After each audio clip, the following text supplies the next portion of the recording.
croyez au Père Noël?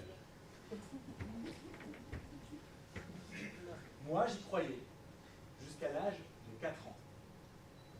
Je me souviens très bien, j'avais 4 ans, j'étais assis sur mon lit et je parlais avec ma grand-mère, et je lui ai dit, dis-moi mamie, le Père Noël, il existe vraiment? Non, parce que la petite souris, je comprends bien, elle a besoin de dents pour construire sa maison, donc du coup, elle vient récupérer nos dents de lait, et comme elle les paye, elle met l'argent sous le coussin. Donc tout ça, c'est très cohérent. Mais lui, le Père Noël, il n'y a pas de business model. Non, parce que je voyais bien que ma grand-mère était en difficulté, et je continuais à poser des questions. Il commence à quelle heure sa tournée? Et puis il vole à quelle vitesse? Combien il y a d'enfants dans le monde? Et là, j'ai réalisé. Et je lui ai dit, mamie, mais en fait, le Père Noël, c'est une fake news. Quelques années plus tard, je suis étudiant, j'ai 21 ans, et je me passionne pour un jeu, le backgammon. J'ai un copain, Jonas, et on joue tous les jours ensemble, et vous savez, avec le copain, au début on joue, puis au fur et à mesure, ça commence à être sérieux, on se charrie, on se chauffe, et puis on joue plus au backgammon. On joue au backgammon. Et quand on joue au backgammon, à un moment donné, je me retrouve en face de lui et il me dit, tu sais Jérémy, j'ai lu un article, et passé à un certain niveau, le backgammon, c'est que de la chance. Et là, j'étais hyper déçu. Parce que moi, j'avais de l'estime pour mon ami. Et là, il était dans le faux. Il avait créé sa propre fake news. Parce que pour moi, le backgammon, il y a une vraie stratégie. Alors, j'ai couru, je suis allé dans une bibliothèque, j'ai récupéré un bouquin qui parlait de mathématiques et de backgammon, et je l'ai lu. Et en fait, non. C'est vrai qu'il y a une partie aléatoire, incertaine, c'est le G2D, mais il y a bien une stratégie. Et puis, en lisant ce livre, à la fin, il y avait une section qui suggérait qu'on pouvait créer un algorithme qui joue tout seul au backgammon. Alors,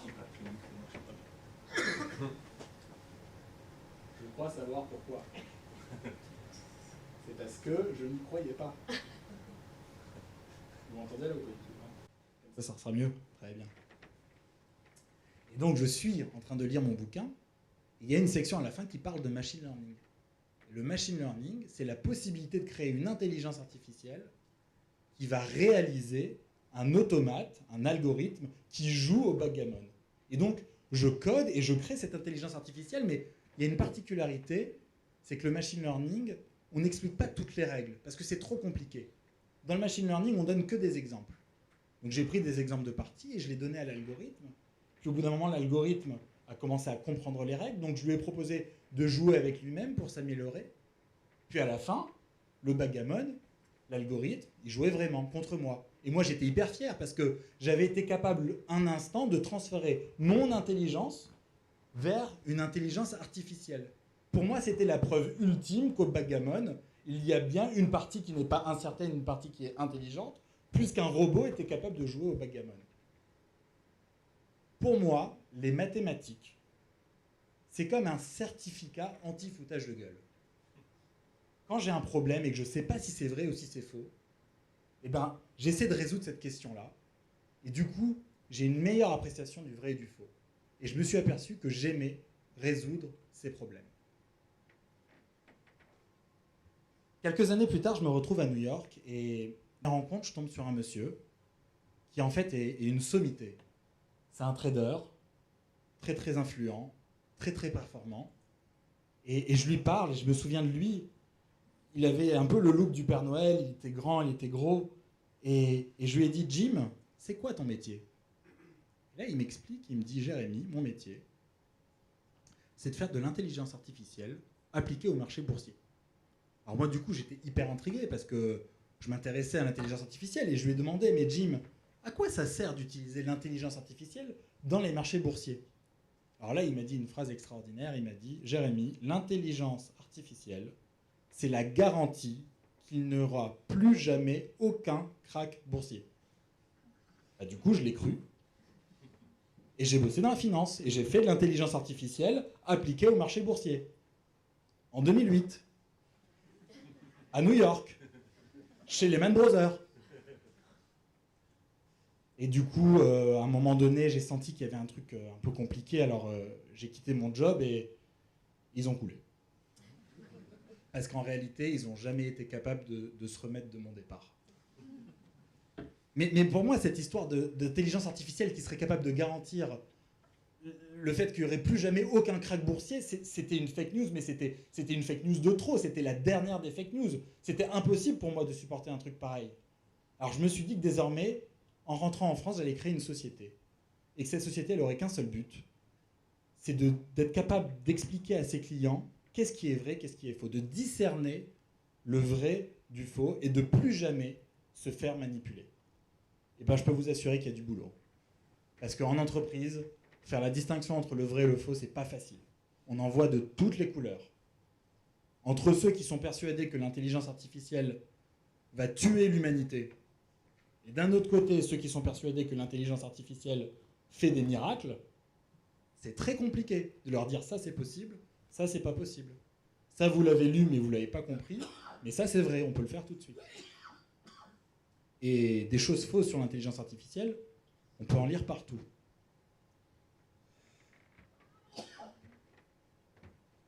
À Hong Kong, un cabinet d'avocats a nommé dans son board un robot. Fake news. Non mais les chercheurs se tuent depuis des dizaines d'années à essayer de donner à l'intelligence artificielle une notion de sens commun. Et eux, ils prétendent qu'ils lui ont donné le sens des affaires. C'est impossible. En réalité, la news, elle est vraie. C'est qu'ils l'ont vraiment fait, mais c'est un coup de com'. Le robot, il n'existe pas. En tout cas, il n'est pas capable d'avoir une véritable discussion avec des avocats, de comprendre le côté non rationnel d'une affaire, le langage caché qu'on peut avoir parfois quand on parle d'une affaire qui est compliquée. Facebook a créé 2 intelligences artificielles. Ces 2 intelligences artificielles conversent dans une langue que l'homme ne comprend pas. Facebook a décidé de les éteindre. Vous l'avez lu cette news? Fake news. Si vous allez au fond du problème, en réalité, c'est vrai que Facebook travaille sur le langage naturel et a créé justement 2 algorithmes qui étaient censés converser dans une langue naturelle pour pouvoir négocier. Mais ce qui s'est passé, c'est que l'expérimentation a raté. Parce qu'à un moment donné, au lieu de dire qu'ils voulaient échanger 2 bananes contre 3 pommes, ils ont commencé à dire banane, banane, pomme, pomme, pomme. Et du coup, ça ne voulait plus rien dire, c'était pas cohérent. Ils voyaient bien que l'expérimentation partait nulle part, alors ils l'ont abandonné. Mais pendant un instant, on a essayé de vous suggérer que Facebook était passé à 2 doigts d'inventer une intelligence artificielle qui allait comploter contre l'homme et tuer l'humanité. Ouf, ils l'ont éteint à temps. Les renseignements français travaillent avec une intelligence artificielle de la NSA.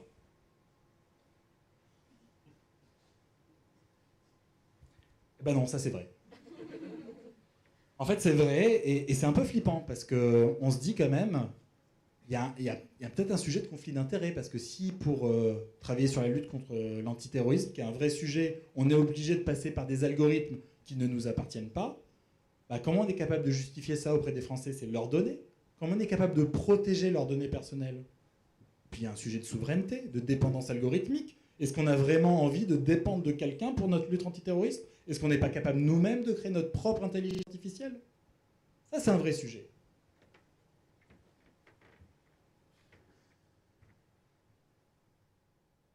Les chercheurs ont recréé un cerveau dans un ordinateur. Fake news. Parce que c'est impossible de recréer un cerveau à l'identique dans un ordinateur. En fait, ce que dit cet article, c'est quelque chose de beaucoup plus particulier. Le cerveau humain, il est fait de réseaux de neurones biologiques. Les réseaux de neurones, c'est ça. C'est un système qui permet de transmettre de l'information de neurone en neurone. Et ce qui fait que nous, on est capable de discerner, de voir, de sentir, de goûter, d'avoir des émotions. Les chercheurs, eux, ils ont travaillé sur autre chose. Ils ont travaillé sur un réseau de neurones artificiel. Ça n'a rien à voir. Enfin, oui, ils s'inspirent un petit peu. C'est un petit peu comme si on vous disait que les oiseaux et les avions, c'était pareil. Ça ne vous viendrait pas à l'esprit de dire que des chercheurs ont recréé un oiseau pour faire New York-Paris. Non, ils ont pris l'idée. Un réseau de neurones artificiels, c'est ça. C'est un système dans chacune des ronds, ça représente une forme d'information, et chacune des informations est transmise entre les ronds qui sont les uns à côté des autres. Au début, il y a juste les pixels d'une première photo, une photo d'une voiture.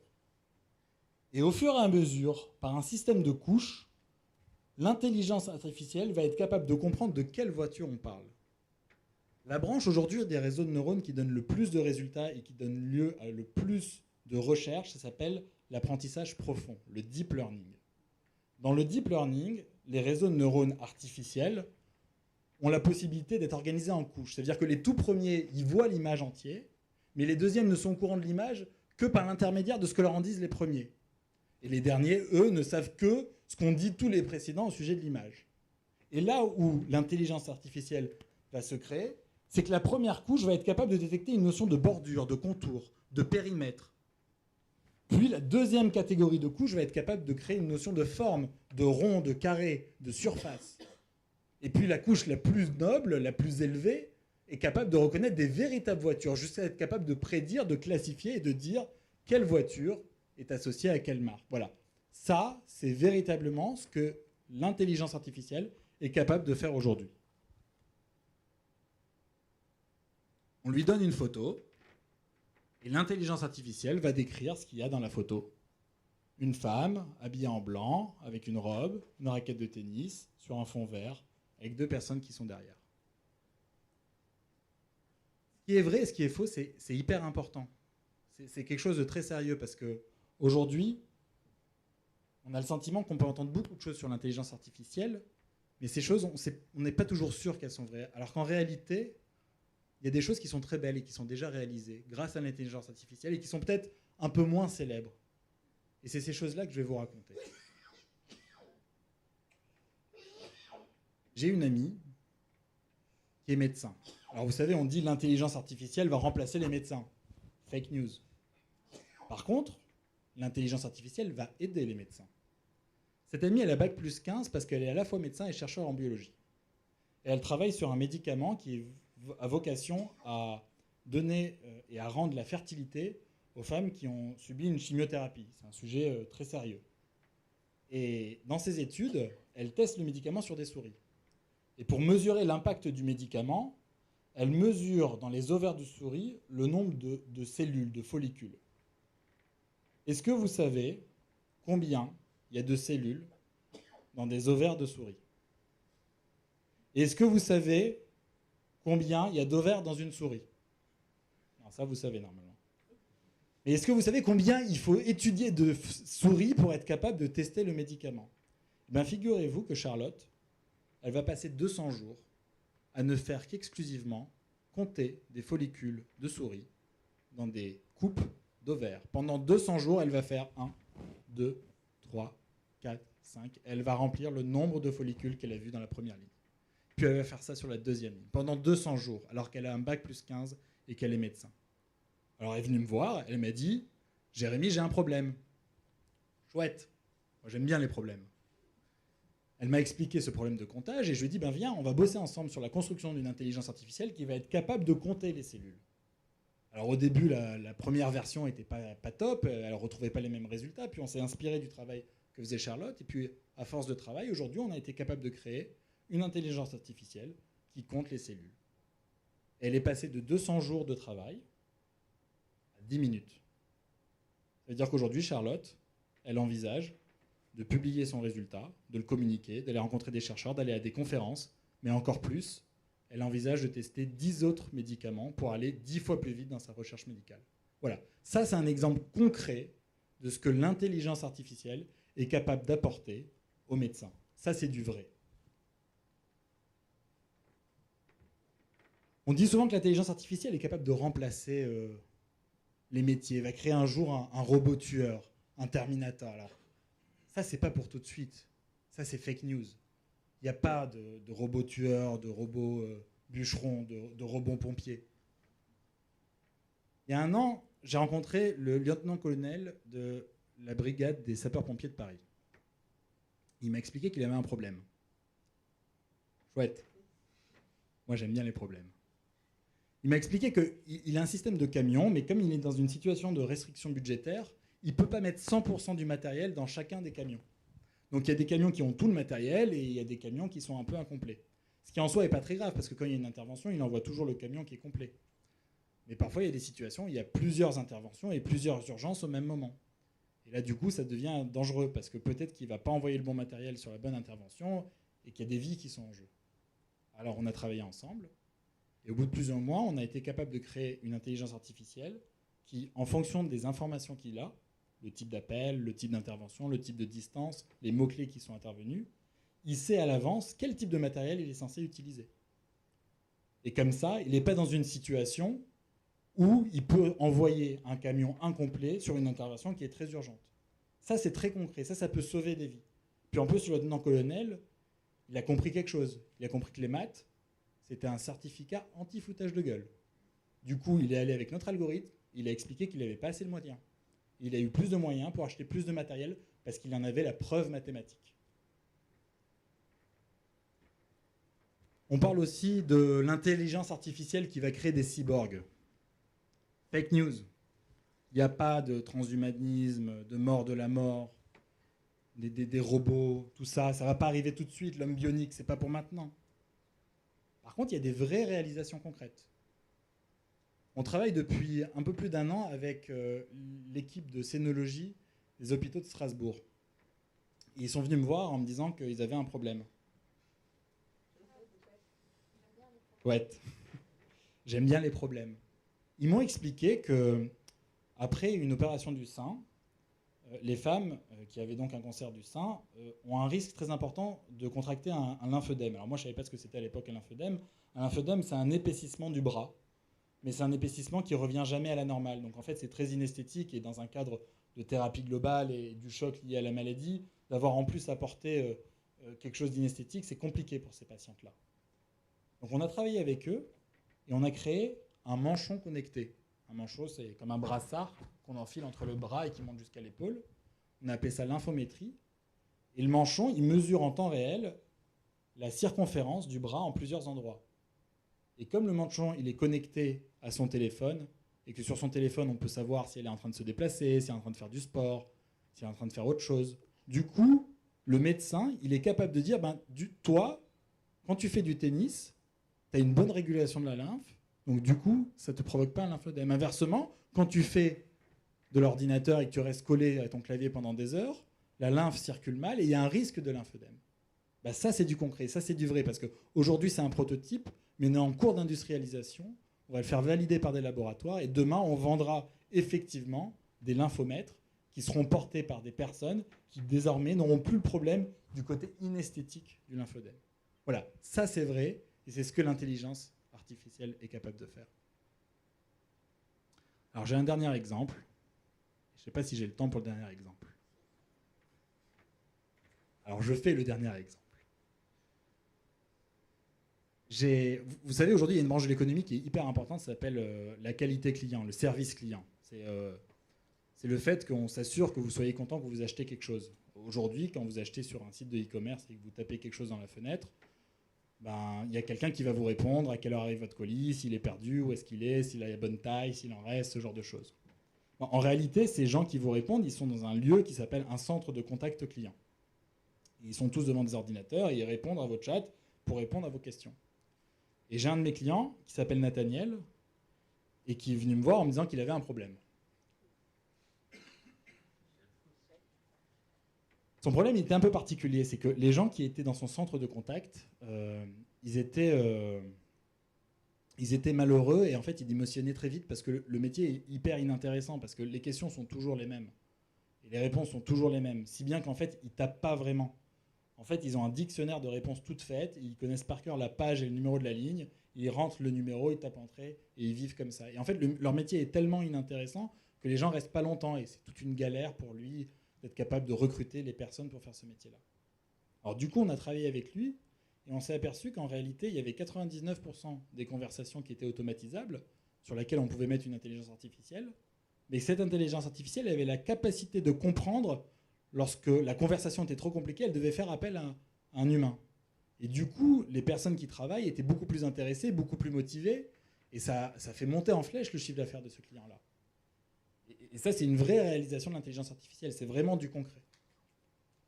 Alors vous allez me dire, c'est vraiment du concret, mais il y a aussi un enjeu un peu éthique, sociétal, parce que ces gens-là, finalement, ils vont peut-être perdre leur job. Et l'intelligence artificielle, c'est vrai, en partie, participe à détruire des jobs.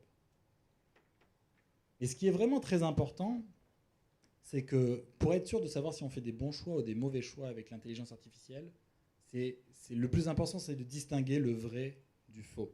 Parce qu'en distinguant le vrai du faux, vous êtes sûr que vous ne vous ferez jamais manipuler. Vous êtes sûr que vous ne croirez plus jamais à des fake news. En réfléchissant par vous-même, en faisant preuve d'esprit critique, en apprenant par vous-même, vous êtes dans une situation où vous allez pouvoir participer à décider quel est le choix de vie que notre société va avoir avec l'avènement de l'intelligence artificielle. Parce que ça, c'est sûr, l'intelligence artificielle va arriver.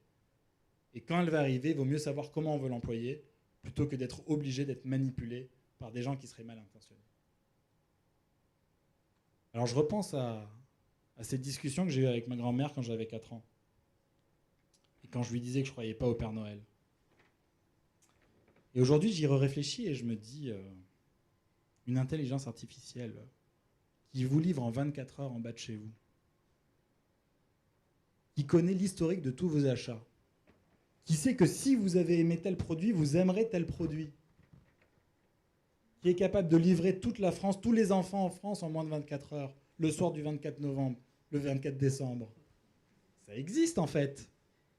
Comme quoi, vous voyez, c'est extrêmement difficile d'être sûr qu'on peut distinguer le vrai du faux. Merci.